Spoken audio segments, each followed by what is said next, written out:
Okay, mapagpalang araw po. Dito po tayo sa Barangay 97, Sunit, District 1, Tondo, Manila, sa tahanan ni, ayan po si, alis mo yung sombrero, yeah, para makita ka. Dating chairman, Guillermo Saldaña. Okay, dito po merong nagluluto pa, itlog, ito naman si sister. Okay, tayo po ay pupunta sa Biblia, yung aral ng Biblia. Po, bago tayo magsisimula, siyempre, tayo mananalangin muna. Upang sa ganon, ang salita ng Diyos ay ang Diyos ang gagabay po mismo sa atin. Po, kasi salita nito, kailangan matutunan natin yung ganon. Amen? Amen. Panginoon Diyos, sa aming Ama, minsan pa, samahan mo po kami sa aming pagbubulay ng iyong salita. Sapagkat ang iyong salita ay aming pagkain pangkaluluwa. Salamat po sa ngalan ni Jesus. Amen. Sino po ang Jesus ng Biblia? Kasi marami pong sinasabi about Jesus. Anak daw siya ni Maria. Opo, pinanganak siya ni Maria. Oh, yung Jesus, anak ni Maria. Sa laman. Pero meron pa pong mahalaga. Yung iba naman, ang tawag nila kay Jesus, iba-iba. Tingnan natin ang kanilang pagkakilala kay Jesus. Nang magtanong si Jesus, sino ako? Sabi ng tao. Ganito po ang sinasabi nila. Ito. Sabi dito,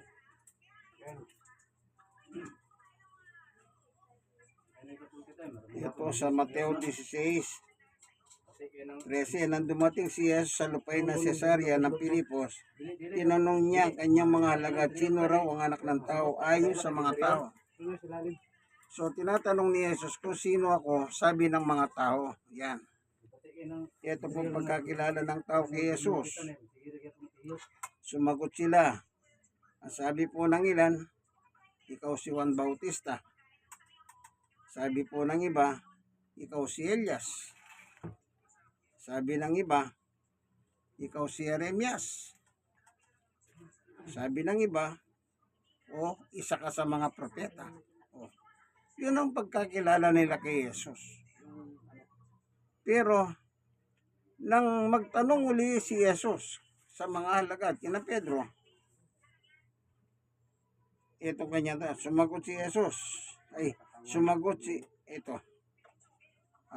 Kayo naman, anong sabi ninyo? Kung sino ako? Sabi ni Jesus sa kanyang alagad.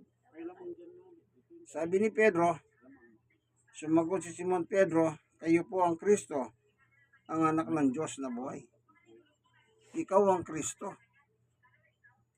Ngayon, kanino galing yun?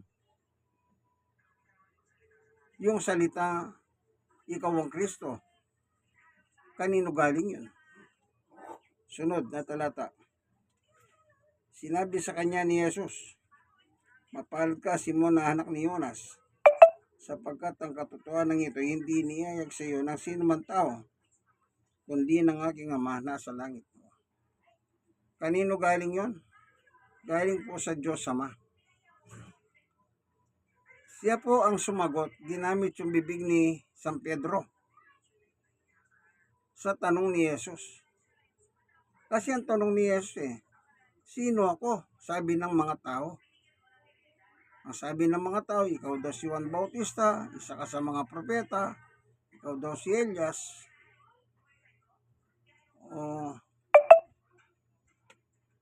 Pero hindi po kumbinsido si Jesus. Sabi niya, ikayo, sino ako para sa inyo? So sagot ni Pedro, ikaw ang Kristo, ang anak ng Diyos na buhay. Tapos ang sabi ni Jesus, mapalad ka. Sinabi yan ng aking Ama na nasa langit. Hindi sinabi ng tao yan. Walang tao, sino mang tao nagsabi sa iyo yan. So napakaliwanag. Ang sabi ng Diyos, ikaw ang Kristo. Ano ang Kristo? Ikaw ang tagapagligtas ng tao. Yun ang kahulugan ng Kristo. O tingnan natin yung anghel. Nang sila'y dumalaw sa mga pastol tupa. Ganito naman ang nakalagay. Basahin lang natin. Sa Lucas 2:8. Sa lupaing daing yaon may pastol na nasa parang nagpupuyat sa pagbabantay ng kanilang mga tupa. Biglang lumitaw sa harapan nila ang anghel ng Panginoon at lumaganap sa paligid nila ang nakasisilaw na paningning ng Panginoon. Natakot sila ng gayon lamang.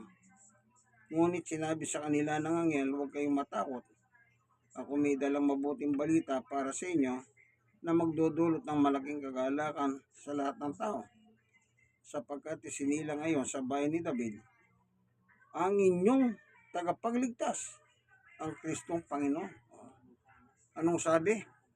Yung po palang Kristo na sinabi ng Diyos sa tanong ni Jesus.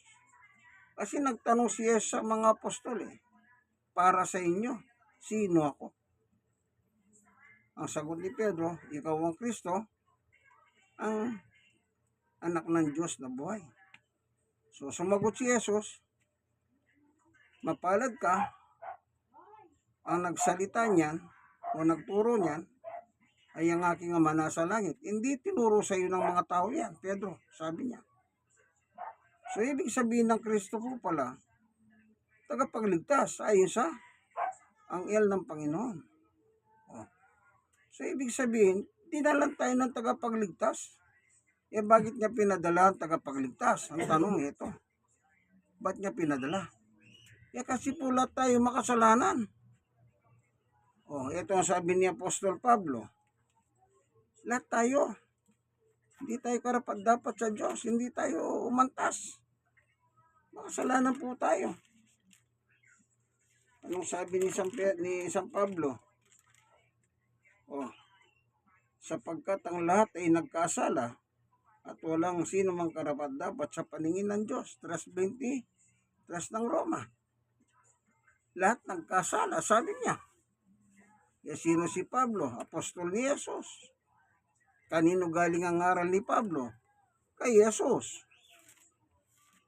Dito, Galacia, basahin natin.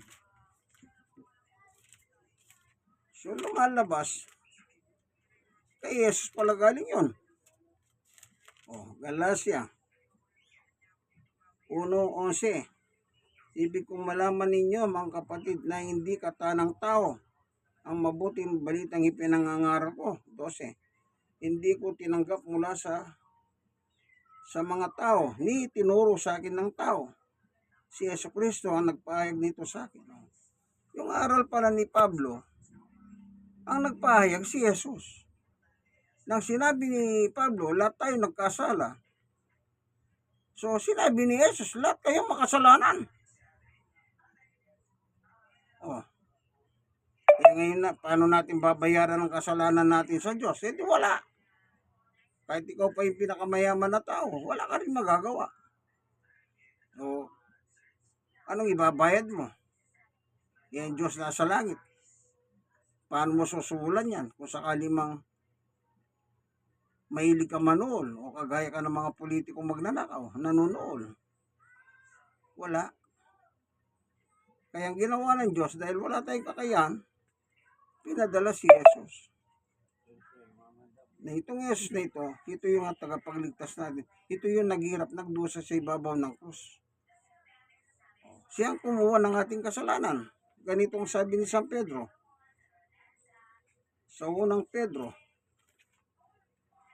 chapter 2. Ito nakalagay.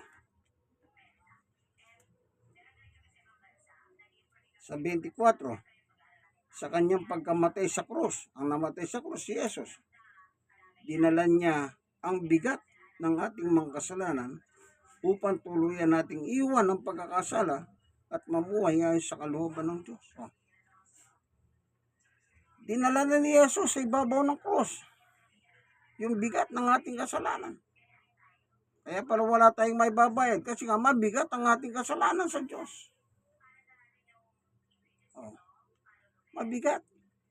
E sinong umako? E di walang iba kundi ang Jesus na pinako sa krus. Salamat. Salamat sa Diyos. Meron siya pinadalang tagapagligtas sa katawan ni Jesus. Salamat Panginoon Diyos sa katotohanan na tinuro mo sa amin na kami bilang mga tao makasalanan, wala kami magagawa kung paano namin babayaran ang atraso namin sa iyo. Dahil mahal mo kami, ang anak mo, ang pinadala mo, ang nagsakripisyo, pinahirapan, nilati ko, and so forth and so on, hanggang ipako sa krus at mamatay.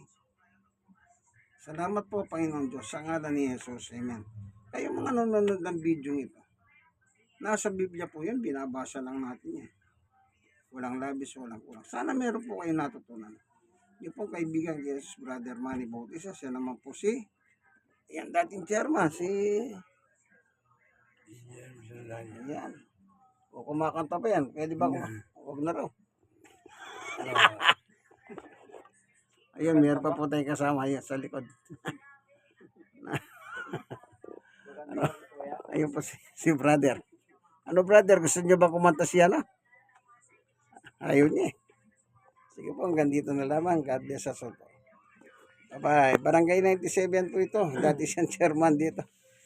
Nagkasakit, kaya hindi na po siya umalo sa politika. Po. Bye-bye.